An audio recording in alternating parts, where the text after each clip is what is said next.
Hey guys, this is Almighty Binks from Team Beastie 2.0. Thank you so much for taking time out of your day to check out the video. Today I'm going to help your attacks become more beastie by showing you a new farming strategy that's becoming more popular. It's called Goblin farming. Some people call it milking. I've done this myself. I'm a Town Hall 10 and it works really well. Let's take a few replays here and I'll show you what I mean. Now this base had some pretty good loot in the collectors. And what I did is I brought mostly goblins. I got a couple of wall breakers to get into some compartments. A lot of times you'll see people putting their collectors inside the walls a little bit. I like to bring a couple of wall breakers to break through those. I happen to have a couple of giants on me. I used as tanks. That's optional. A lot of times I don't bring giants, but I just happen to have some with me at this time.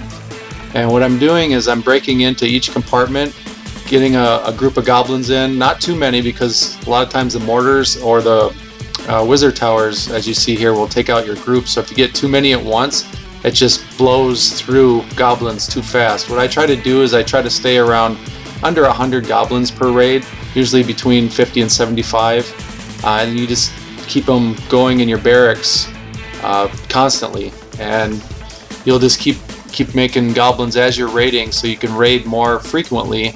And when you get raids like this, you're getting loot very rapidly. Now if you need to get to collectors that are inside the walls and you're out of wall breakers, a group of about 10 goblins or so will make pretty quick work of these walls, especially the pink ones. It'll take a little longer for the higher up walls. But when you have collectors inside and the goblins just can't get to it like this, you can either throw more goblins at it and hope to get it and outrun the wizard tower and the mortars, or you can walk away, leave it alone, go to the next raid.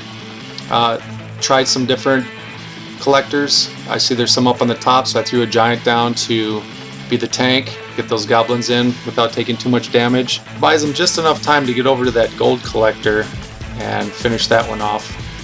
Archer tower finishes off the goblins. So we still got that one elixir pump down on the bottom left here. I'm trying to figure out how am I going to get to that with the cheapest amount of elixir spent.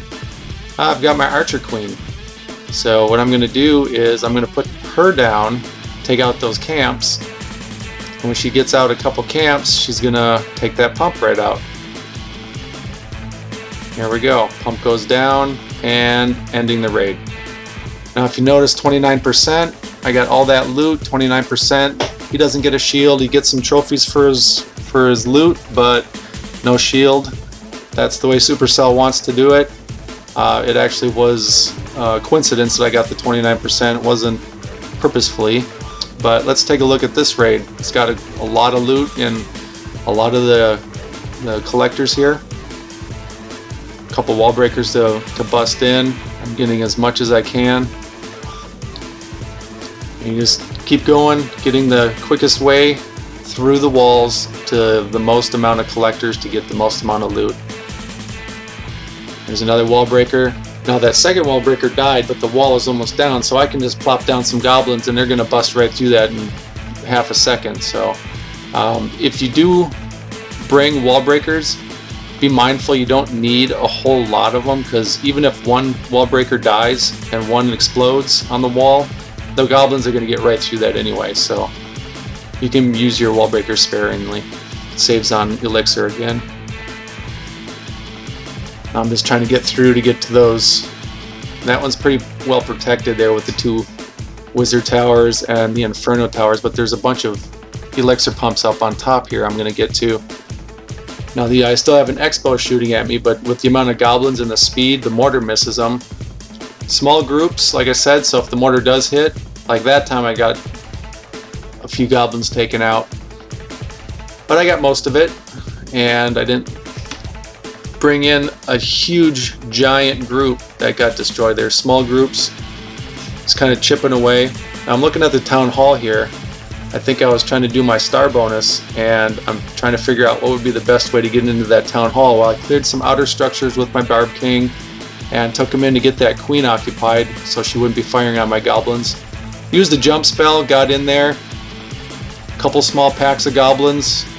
I mean, there's Teslas and then a cannon. I got lucky with that wizard tower that was upgrading right there, so that wasn't firing. got the town hall, got some more packs of goblins over here to get these other collectors, and yeah, and that's goblin farming.